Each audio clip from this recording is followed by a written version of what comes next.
नमस्कार दोस्तों, आप देख रहे हैं हमारा चैनल लेन देन न्यूज़ और मैं हूं आपका दोस्त दिनेश महेश्वरी।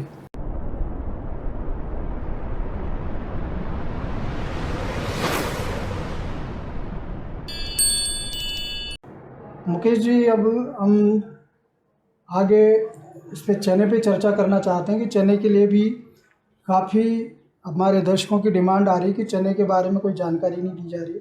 तो चने का अभी बाज़ार क्या चल रहा है और कितना स्तर बढ़ सकता है? चने का बाज़ार जो लगभग 5,4900 के आसपास एवरेज भाव चल रहा है। मैं बहुत दिनों से कहता आ रहा हूँ कि ये बाज़ार गलत चल रहा है। क्यों कि इसमें इसी भावों पे के में नाफेड की खरीद भी चल रही है तथा इसी भाव में स्टॉकिस्ट आ गए हैं।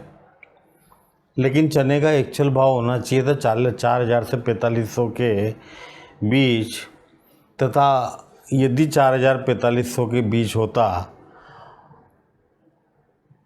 तो चना 6,000 पार कर सकता था। लेकिन चूंकि चना अभी तक नीचे नहीं आया तो फिर मैंने लोगों को ये सलाह दी है कि 4,500 से 4,800 का भाव आए तो फिर स्टॉक में पड़ना चाहिए। 45-48 का भाव आया तो 55, 57, 58 तक के भाव जा सकते हैं। लेकिन 4,000 से 4,500 के बाजार आते तो निश्चित रूप से 6,000 रुपये पार करता।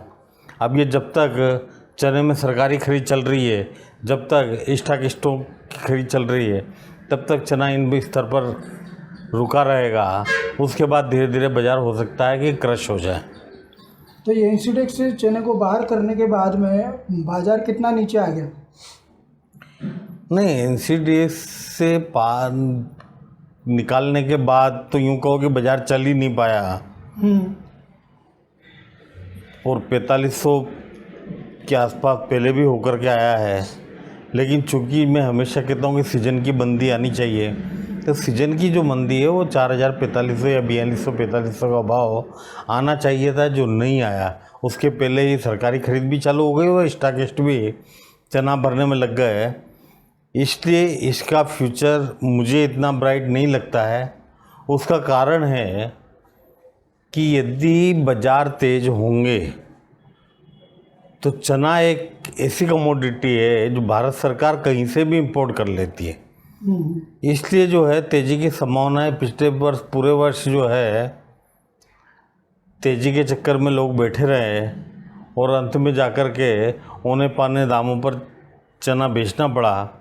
कहीं वही हाल इस वर्ष ना हो जाए, यह डर लगातार बना हुआ है। अब अपन बात करते हैं गेहूं की। अभी गेहूं का सीज़न चल रहा है और गेहूं के भाव सीज़न में शुरू से ही समर्थन मूल्य से ऊपर चल रहे हैं। तो इसकी अपन क्या वजह मानते हैं?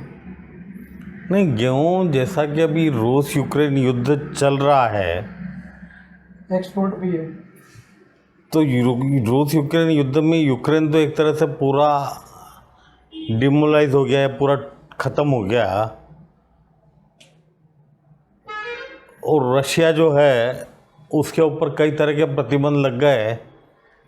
इस वजह से वह भी एक्सपोर्ट नहीं कर सकता। नहीं तो लगभग विश्व का 30% गेहूँ रशिया व यूक्रेन दोनों मिलके पूरा करते थे, जो अब नहीं कर पा रहे हैं। इसके कारण भारत के ऊपर या भारत के माल को लेने का दबाव बढ़ गया तथा उसी कारण बाज़ार बने रहे। तथा आगे भी जून जुलाई जाते जाते मुझे बाज़ार गेहूं के 2,400 से 2,700 के बीच दिख रहे हैं। तो इस हिसाब से गेहूं का स्टॉक भी फायदेमंद है तथा गेहूं किसान द्वारा एकदम बेचा जाए ये सलाह भी मैं नहीं दूंगा। धीरे धीरे करके अपने माल को निकालें, अच्छे भाव मिलेंगे। जैसा कि समर्थन मूल्य पर खरीद भी शुरू हो गई, लेकिन किसानों का रुझान इस बार समर्थन मूल्य पर बेचने की बिल्कुल भी नहीं है। उसकी क्या वजह मान के चलें? नहीं, जैसा कि मैंने कहा कि निर्यात जो है गेहूं का वो अभी 1 लाख टन तो अभी लेटेस्ट में गया है, तथा 13-14 लाख टन का एक्सपोर्ट तुर्की को करने की बातचीत चल रही है। तो उसके नतीजे भी इस हफ्ते में या अगले हफ्ते के स्टार्टिंग में दिख जाएंगे। तो इस वजह से बाज़ार मंदा जाना तो संभव ही नहीं है। बाज़ार पूरे वर्ष समर्थन मूल्य के ऊपर ही रहेंगे। तो दोस्तों, आपको ये जानकारी कैसी लगी? अगर अच्छी लगी हो तो आप हमारे वीडियो को लाइक कीजिए, शेयर कीजिए, साथ ही हमारे चैनल लेन देन न्यूज़ को सब्सक्राइब कीजिए। धन्यवाद।